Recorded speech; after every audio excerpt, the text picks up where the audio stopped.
조갑제 TV 시청자 여러분 안녕하십니까? 2023년 6월 14일 오후 5시 29분입니다. 윤석열 정부가 과거 어느 정부도 하지 않았던 획기적인 조치를 취했습니다. 남북 공동연락사무소 폭파에 대해서 김정은 정권의 법적 책임을 묻는 조치를 취했습니다.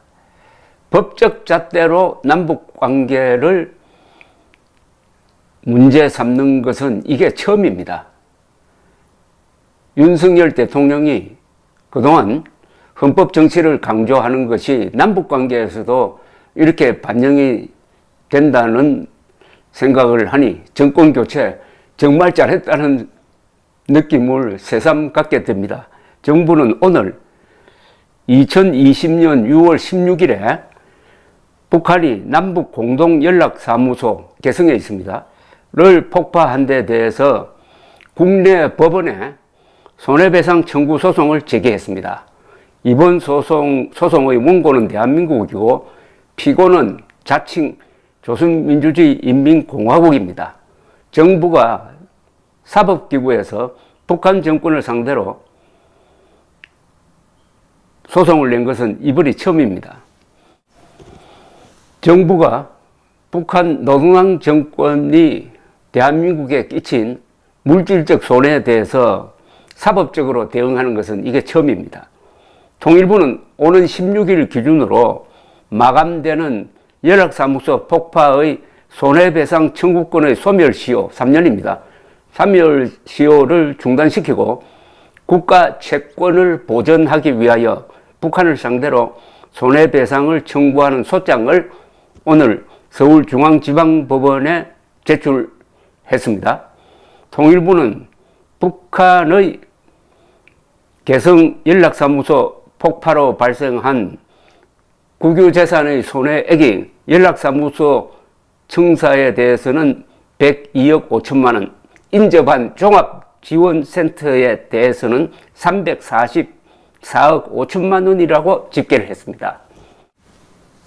통일부는 북한이 폭력적인 방식으로 남북 공동연락사무소를 폭파한 것은 법률적으로 명백한 불법 행위이고 아울러 한반도의 평화와 번영, 통일을 위한 판문점 선언 등 남북 간 합의를 위반한 것이라면서 남북 간의 상호 존중과 신뢰의 토대를 근본적으로 훼손하는 행위라고 지적했습니다. 소장에서. 이어서 북한의 우리 정부 및 우리 국민의 재산권 침해 행위에 대해서는 단호하게 대처하고 원칙 있는 통일 정책을 통하여 상호 존중과 신뢰에 기반한 남북관계를 정립해 나갈 것이라고 강조를 했습니다. 북한 정권을 상대로 소송을 낸 것은 이번이 처음인데 소송 절차는 정부 소송을 대행하는 법무부가 맡게 되었습니다. 한동훈 법무장관의 역할이 있었던 것으로 보입니다. 북한은 이번 소송에 응하지 않을 것으로 예상되므로 공시송달의 방식에 의해서 소송이 개시될 것으로 예상됩니다. 공시송달이란 피고의 주소를 도무지 알 수 없거나 피고가 재판권이 미치지 않는 장소에 있어서 다른 방법으로 피소 사실을 알릴 수 없을 때 쓰는 방법입니다. 북한이 그래도 끝내 소송에 응하지 않으면은 정부가 손해배상 청구 소송에 승소할 것으로 전망이 되는데 이기더라도 북한이 손해배상 이행을 하도록 강제할 수단은 현재 마땅치 않습니다.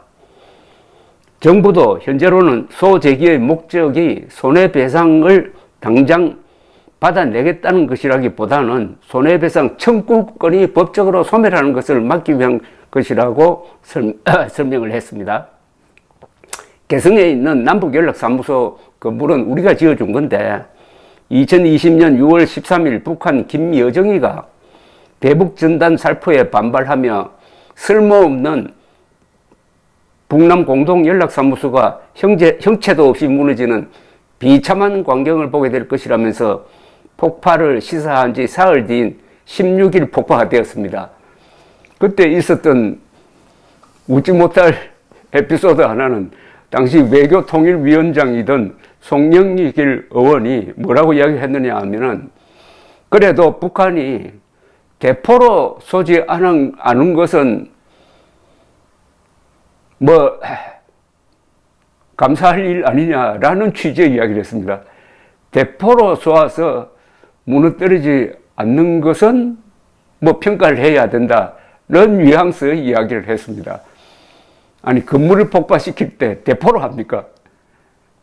건물을 폭파시키려면은 다이너마이트를 장치를 해가지고 한 방에 그냥 무너뜨리는 것이, 그걸 대포로 쏘면은 대포를 여러 수십 발을 쏠 것 아닙니까?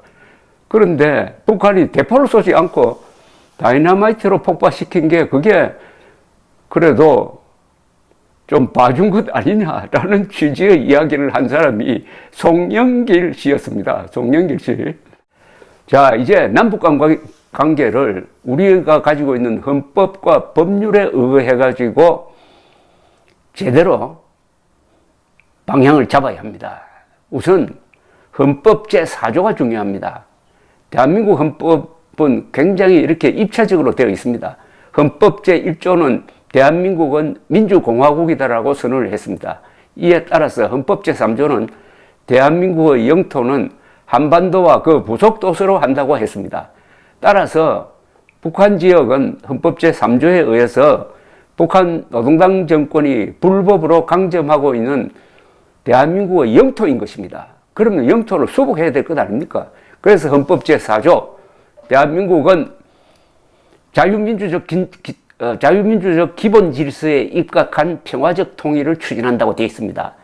1조, 3조, 4조를 합치면은 대한민국은 북한 노동당 정권을 평화적으로 제거하고 자유통일하여 헌법 제1조가 선언한 대로 한반도 전체를 민주공화국으로 만들 의무가 있는 것입니다.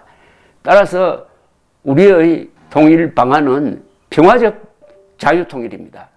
이걸 놓치면 안 됩니다. 평화통일이 아니고 평화적 자유통일입니다. 여기에서부터 대북정책은 제대로 자리를 잡아야 하고, 그 대북정책의 핵심은 대한민국 헌법에 있는 것입니다. 윤석열 대통령이 법률가니까 이런 점에 아주 투철한 생각을 가지고 있고, 아무리 남북 관계가 뭐 민족 운운하면서 진행되더라도 거기에서는 헌법의 범위 안에서 해야 된다는 것을 이번 이 손해배상 청구 소송이 분명히 했다는 점에서 획기적인 사건이라는 생각이 듭니다. 감사합니다.